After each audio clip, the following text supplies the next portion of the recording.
Oi, pessoal. Bom dia, professor Rafael de História, tudo jóia? Vamos lá dar continuidade aos nossos estudos.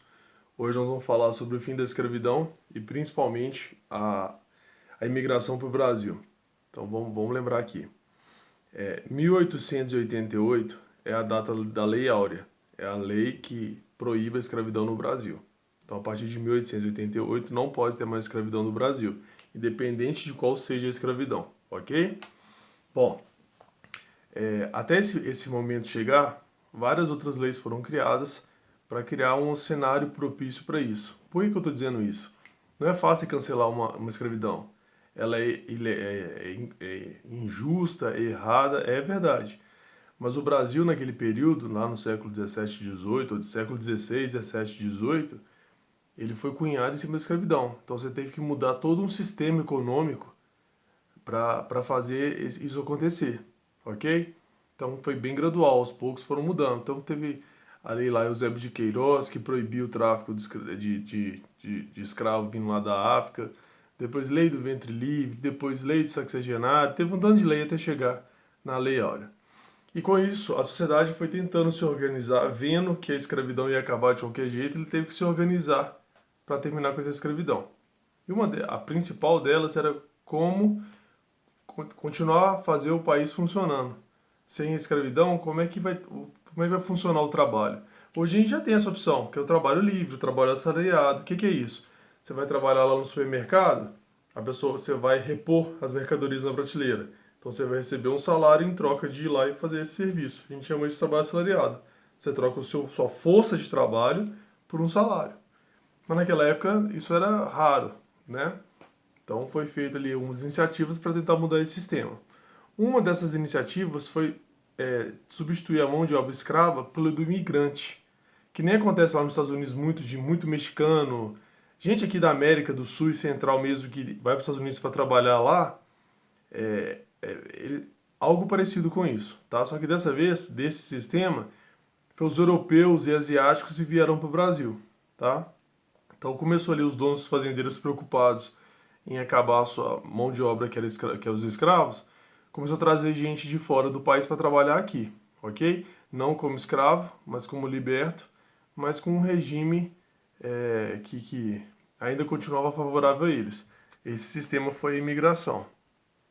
Então, lá no início do século XIX, 1819, 1820, foi a primeira vez que veio ou pelo menos nesse raciocínio de imigração em substituição à escravidão, veio o pessoal da Suíça aqui para o Brasil. Então, alguns fazendeiros conseguiram trazer esse pessoal para vir trabalhar aqui.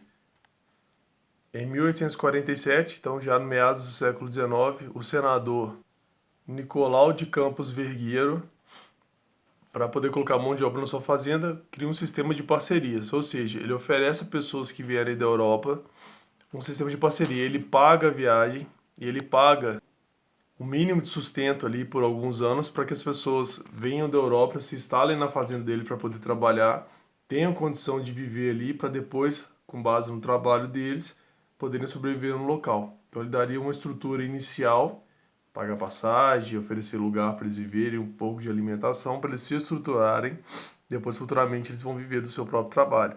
Então antes mesmo de 1850 já tinha essa estrutura, essa forma de pensar para substituir a escravidão. Aí quando chegar em 1888, como eu já falei, o fim oficial da escravidão no Brasil, aí vai vir uma enxurrada de imigrantes para o Brasil com a proposta de uma vida melhor aqui. Né? Tem algumas novelas tipo Terra Nostra que mostra isso. Né? O sonho de alguns europeus que tinham uma vida muito ruim lá nos países europeus, o sonho deles de vir para esse novo mundo, para essa terra nova, em busca de uma vida melhor, uma vida diferente do que eles tinham lá na Europa. Então vai vir um tanto de italiano, de alemão, de português, lá do Oriente Médio, sírios e libaneses. Na Europa também, além desses que eu já falei, espanhóis. Lá da Ásia vem japoneses. Você pode ver que até hoje é assim. Né? Por exemplo, existe um bairro em São Paulo chamado Bairro Liberdade, que é, se eu não me engano, é a maior colônia de japoneses fora do Japão do mundo. Está lá em São Paulo. No sul do Brasil tem muito descendente de italiano, de alemão, de suíço, comunidades que até hoje, dentro da própria comunidade, além deles falarem o português, eles falam o italiano, eles falam o alemão, que eles ainda continuam com essa cultura vinda dos pais, dos avós, dos bisavós e tudo mais, entendeu? Então isso foi influenciando, foi entrando na cultura brasileira. Então, além da questão de reposição de mão de obra, tem a questão cultural envolvida também. Outra coisa, que é a parte mais complicada dessa aula. Quando eu digo complicada, são temas bem polêmicos. Naquela época, como é até hoje, né? Pensa assim, quando você fala assim, pensa num japonês, você tem alguém em sua mente, não tem? Às vezes uma pessoa mais baixa, um cabelo lisinho, preto, o olho puxadinho, entendeu? Eles não têm muita barba. Então você já tem ali uma imagem de um japonês. Se você fala assim, pensa num russo, aí você pensa num cara branco, alto, forte. Geralmente é isso que vem na nossa cabeça, não é isso? Pensa no africano, um cara negro, de tom de pele escura, alto.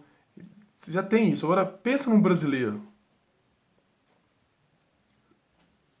Tem de tudo aqui no Brasil. Tem descendente de indígena, tem descendente de africano, tem descendente de europeu, descendente de asiático. Tem tudo aqui no Brasil. Você não consegue definir. Não é à toa que um dos passaportes mais roubados do mundo é o brasileiro, porque se você tem a aparência de um japonês, você pode passar por um brasileiro, porque tem muito japonês. Acabei de falar que tem a maior comunidade japonesa do mundo fora do Japão é no Brasil. Se você é um africano, também. Né? Salvador, se eu não me engano, é a cidade fora da África que tem o maior volume de negros percentual dentro da cidade. Então, o brasileiro é completamente miscigenado, é misturado. E isso é muito rico pra gente. Né? A gente tem de tudo aqui dentro do país. Então, gera todas essas questões de conflito cultural, mas às vezes nem conflito no tom negativo, não. É mesmo um tentando entrar num consenso com o outro para poder viver no mesmo país. Por que eu estou falando disso? Naquela época, existia uma. Até naquela época não, hoje em dia ainda existe ainda. Uma cultura de que o europeu, de que o branco seria superior. Ok? Então, como o Brasil tem essa questão dessa miscigenação enorme, gente de tudo quanto é tipo, trazer gente da Europa e essas pessoas viverem aqui e ter seus filhos era uma tentativa, naquela época, de branqueamento da população. O que significava? Eles queriam que quanto mais branco europeu viesse para cá, mais filhos eles teriam e mais branca a população seria.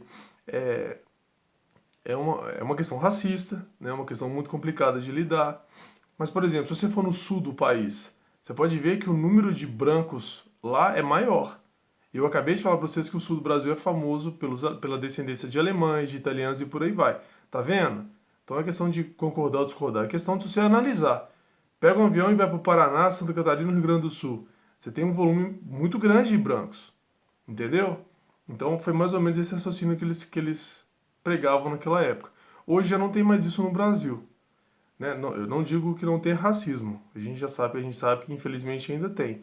Mas essa política oficial de tentar deixar a população mais branca, isso não acontece mais, ok? Essa é um tema bastante polêmico e atual. Há uns dias atrás, o presidente da Argentina, um país aqui do nosso lado, falou que os mexicanos vieram dos índios, o brasileiro veio da selva e os argentinos vieram nos barcos. O que ele quis dizer com isso? Que os mexicanos vieram lá dos astecas, dos indígenas locais, que o brasileiro veio aqui dos indígenas locais, da selva, e que os argentinos são descendentes dos europeus, como se a Argentina fosse superior a qualquer outro país aqui da América, porque eles são descendentes de europeus, que seria uma população mais branca, entendeu? E houve uma confusão danada. E, para piorar, ele é um presidente que se auto-intitula de esquerda, né? E eu lembro que eu já falei para vocês, a esquerda é movida pela palavra igualdade. A direita é movida pela palavra liberdade. Então, por exemplo, hoje o presidente do Brasil é Bolsonaro, é um cara de direita, movido à liberdade. Então você pode ver que nos discursos que ele fala, você gostando ou não gostando do Bolsonaro, ele fala muito a palavra liberdade.